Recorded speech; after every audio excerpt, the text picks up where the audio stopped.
Fekela ngwanaka, o sala ete wa shala. Say Guru here, the coolest tutor in Africa. In the screen, we are given a sigma notation that we are asked to evaluate. Let's check, guys. There are some aspects about sigma that I need you to know. The first thing, when I say sigma, I know I'm doing the sum. Sigma means sum. So sigma, this symbol means you are adding terms. It's the sum of terms. And then now I'm going to check. What type of a pattern is this? This is a linear pattern because I have k to the power of 1. Right? The variable is to the power of 1. So that makes it a linear or arithmetic series. So obviously the sum formula that we're going to use is Sn equals to n over 2.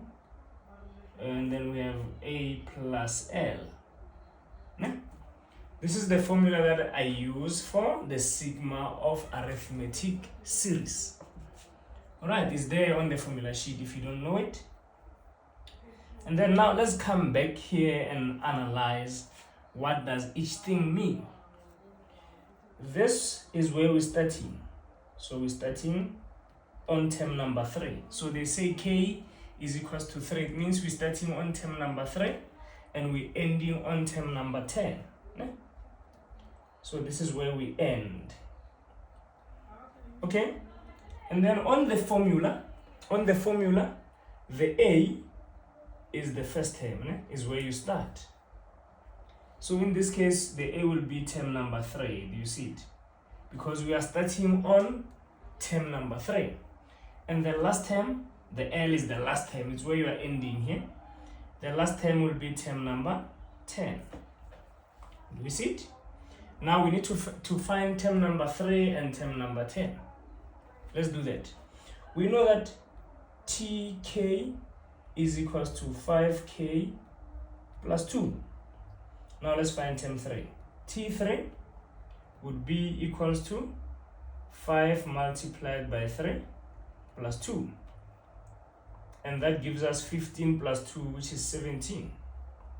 Now let's find term 10.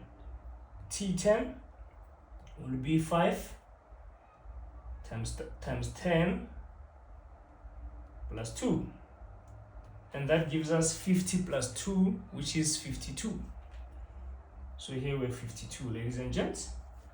And then this n is the number of terms that you are adding. The n is the number of terms that you are getting, and there's a formula to get the number of terms from the sigma. Is the top number, which is 10, minus by whatever is on the bottom, so minus 3, and then you always add 1.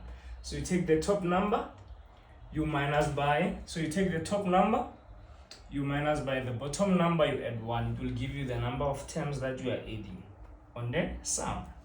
In this case, we have 7 plus 1, which is 8, so we are adding 8 terms.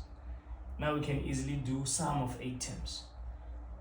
S8 is equals to, so here we're going to replace with 8. Okay, so it's 8 over 2 because our n is 8 into bracket. Our A was term 3, which is 17, plus last term, which is 52.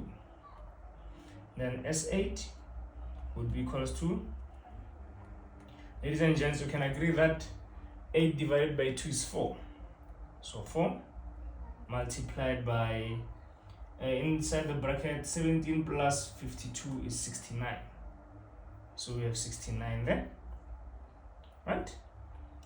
And then if you have a calculator close by, okay, let's do mental maths. So 240, 36.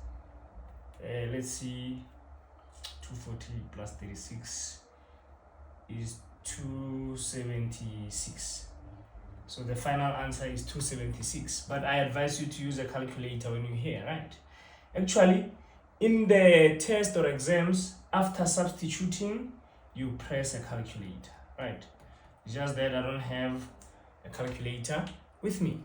Ladies and gentlemen, I hope equations sang, numbers danced with you on the dance floor. Thank you very much. Tango.